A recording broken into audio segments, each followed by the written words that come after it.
Today we're going to take a look at the Pricebook module of FTx POS. To navigate there, from the dashboard, we'll click on Point of Sale, and then under Point of Sale, we have Pricebook here at the top. Under Pricebook, we have the Products tab, which will take us to the module containing all of our products as well as mass updates. This is where we'll go to Add Products, Edit Products, as well as our categories, which we'll get into at a moment. Discounts and buydowns will be covered in a separate training. Vendor parts will be where we'll access our vendor parts and vendor part kits. Failed UPC scans is one of the most efficient features in FTx POS. Basically, this is for if a store gets a delivery of a product and the cashier goes to scan the product and it is not already in the system, but it is an item that we carry, but did not get entered in already. When the cashier goes to scan the item and it's not bringing it up, a pop-up will be presented to the cashier stating that the UPC cannot be found. They will then be asked if they would like to send this information forward to corporate, and if they choose to, they'll be asked to give a description, a box to enter the price, as well as any additional notes needed. This prevents the employee from having to call up their manager asking why an item is not scanning. From there, we can take the actual UPC and convert it into a Pricebook item by whoever at corporate is responsible for that task. Lastly, we have e-commerce, which is currently in development, so we will not be taking a look at that tab today. Under products, we have several tabs here at the top. First being the Products tab, of course. This is where we go to view a list of our items, as well as add new items, and we can also delete items with the red X here. If we need to search for an item, we have the item name that we can look for. Specific departments can also be filtered. If we know the specific UPC, we can look that up as well. This tab allows us to filter to specific Pricebook zones to view specific pricing for that zone. Then we have an inactive and active filter if we wanted to see inactive items. For example, we'll pull up a Marlboro item and show the details page. When you're adding a new item, this page will mostly be the same, blank for you to fill out. We can use an item template to help streamline the process as well. An item template is basically a bucket of organization. That's the best way to describe it. So for example, within the full price cigs category, there's carton, Philip Morris, Marlboro. That way, if an item already has a structure built out and we want to use the same organization methods that it uses, but for other products, we have a button here at the top to save as template. If we already have a template, we can use a load template. This will take all the categories, manufacturers, brands, departments, etc., and will assign that information to the new item. This is to assist when creating items to make the process move faster. We also have a newer feature called tags, which is basically a sticker that you can apply to anything. Most modules in Control Center utilize tags, including reports, discounts, buydowns, etc. Anything that would have filters can also have a tag. If, for example, we wanted to run a company-wide sale on a particular set of items with a tag, you could set up a discount filtered for the items in that tag. All of our customers are different. Some customers utilize tags, some do not. Underneath that is the department that we want to assign this item. In the event we need to swap a department out with another, we can do so with the drop-down here. Then we have our zone pricing and cost. Each of these lines is a different Pricebook zone, and whatever zone we need to edit the price or the cost or individually, we can do so here. If we wanted to update all the costs or prices, we can do that here as well. We have parent-child information. First is the parent product, and then the child product underneath, and we have buttons to open that as well. Underneath that, we have our quick tools. We have buttons to view the vendor parts attached to this item, as well as discounts and buydowns for this item. Next is change history. You have your date range selector here at the top where you can see all the changes that have been made to this UPC within a specific date range. With this, we have change time, the name of the product, UPC, cost, etc. We won't focus too much on the quick tool selection. Some of the other important ones include item detail analysis, which allows us to look through sales data, inventory data, and look through different charts for looking at this item. We also have item aliases if a UPC alias is needed for this item. Item aliases are used when an item may require more than one barcode. An example of this could be if the manufacturer of a product changes, but the product itself remains the same, or if there's a minor change in the product, such as a different colored package. Also, regular item analysis. With this, we can select our store in the top left, and we can view information related to that store within a specific time frame. Underneath our quick tools, we have sales statistics. This is to, at a glance, view the sales for that item yesterday, week to date, month to date, etc. This is followed by order information, which will tell you how many of this item is available company-wide. Next, we'll jump straight into mass updates. To start from the top, we see queue enabled. With this button enabled, we will be able to put it into our queue, and any changes we make will be added to our queue. As we add changes to the queue, there will be an additional button that will allow us to apply changes. If we press that, it will prompt us to apply it, including scheduling. Next, we have the Choose Actions button. Once we have our items selected within the grid, we can also hold Control to select multiple items and use Shift to fill.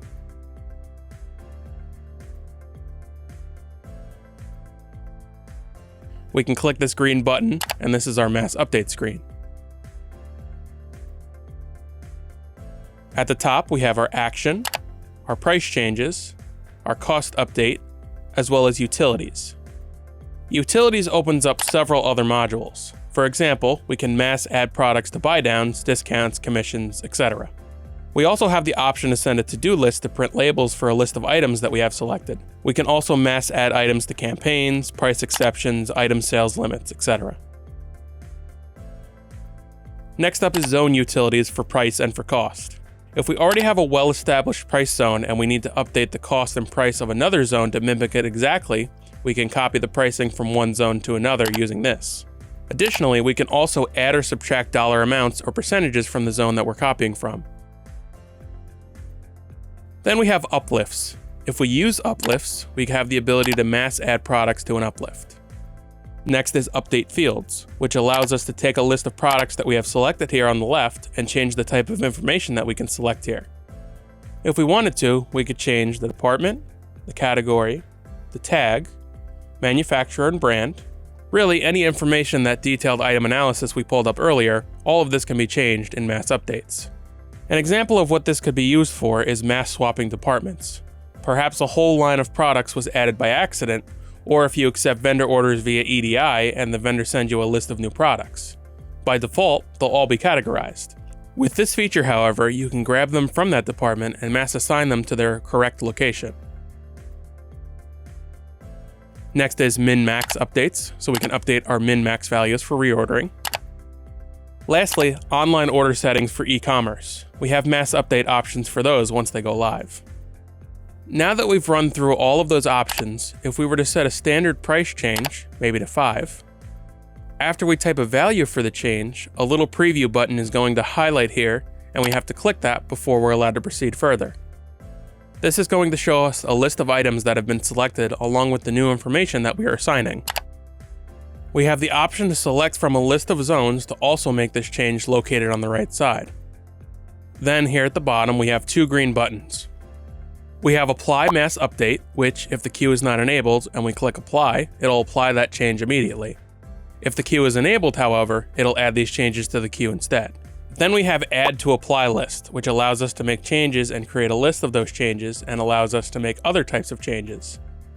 For example, if you've done price changes but you don't need to send those immediately, but you also have to mass move products to a new department within the same motion, the Apply list allows you to keep adding changes to that list and apply it all at once when you're finished.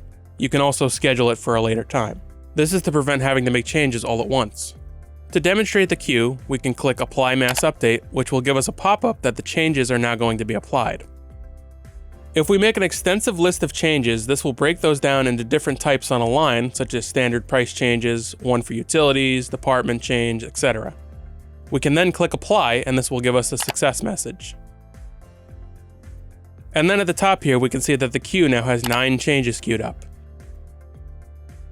If we click that, we can look through everything in the queue for specific items, or we can highlight everything, or even break it down individually.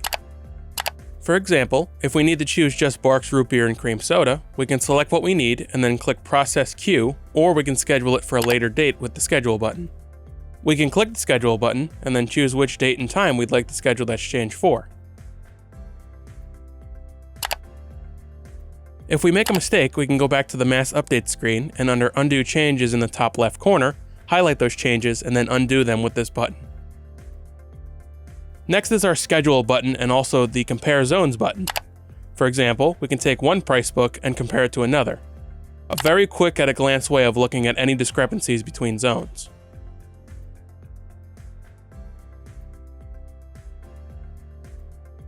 And then of course we have our Vendor button, which is to filter options to specific vendors and any items that have vendor parts associated with those vendors.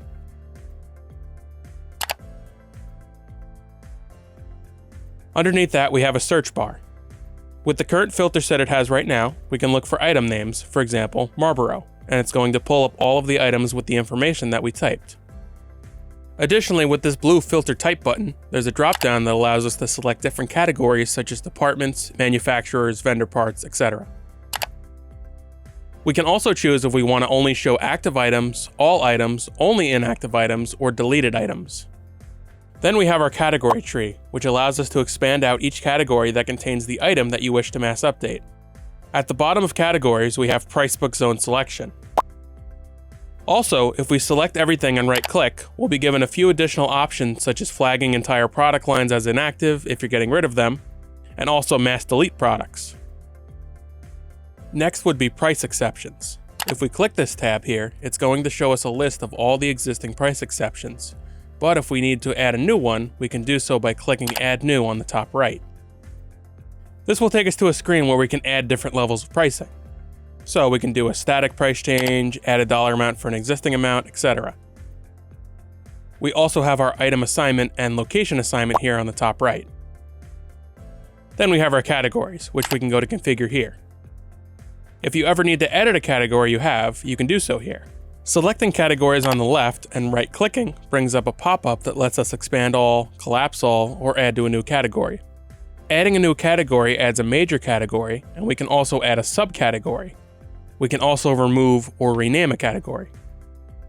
We can add a new category with the Add New Category button on the top right. Next to that, we have the Empty Categories button if we want to reassign all of our items, and then we can filter out our deleted categories if we have any of those. If we click on a category on the left, it will give us a list of all the products in that category. The next tab is Manufacturers, which will show us a list of existing manufacturers. We can edit them from this screen or delete them, as well as add a new one. All it asks for is the manufacturer's name and whether or not it's going to force a license. You can additionally add a description, but it is not required. The next tab is Brand. Very similarly to manufacturers, we're going to see a list of existing brands, edit, delete, or add new ones. Most of the tabs after mass updates and price exceptions are going to be configuring organization methods like categories, manufacturers, tags, etc. If we have new products that we want to link as parent-child, there's a module outside the actual product page. Here at the top, we can search for an item either by description or UPC and then highlight it. From the bottom grid, we can search in the search bar for the next item that we're trying to link and then highlight it. Then there's a number of units. For example, if it were a carton of cigarettes, we'd likely put 10. Then we have the link as child or link as parent buttons. So, the item we have selected will be linked to the item highlighted at the top as a parent or child, depending on which we select. If we make the bottom the parent, the top will be the child, vice versa. That concludes the products section. The next tab is Discounts and Buydowns. As mentioned, that will be a separate training session. With that, we'll move on to vendor parts. A vendor part is an item number or SKU that can be used to reorder product from a specific vendor. This is the number that the vendor uses on their end to identify the product. When making a new vendor part, we can click Add New on the top right corner. Here we can add a UPC for that item, a custom name if one is needed, the vendor that is providing the item, the number of units in the vendor part, as well as the part number. The part number is generally a SKU that is provided by the vendor for use internally, but is different than the UPC in our system. We can also assign this vendor part to specific locations as well as a price zone. Within the price zone, we can also adjust the cost, determine if the item can be ordered or not, if it's a manual order, the minimum quantity we can order, and if the item is returnable or not. Vendor part kits are a single part number that uses multiple UPCs together in one package. An example of this could be a special promotional display that contains multiple types of candy, rather than sending them to the store individually. The vendor would sell this display as one item. Creating a new vendor part kit is much of the same. It needs a name, for example, holiday display, a vendor, a part number, and an alternate part number if one is needed.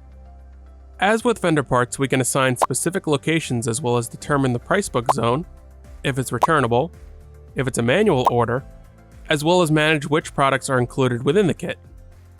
Within the Manage Products tab, we can choose our items and the quantity of those items that's included within the kit. That concludes the Vendor Parts and Vendor Part Kits section. The last tab is for failed UPC scans, which, as mentioned earlier, any items that were scanned that had not been assigned anywhere else in the system. When an item is placed here, we'll be given the option to delete it or add it as a Pricebook item. This concludes today's training on Pricebook in FTx POS.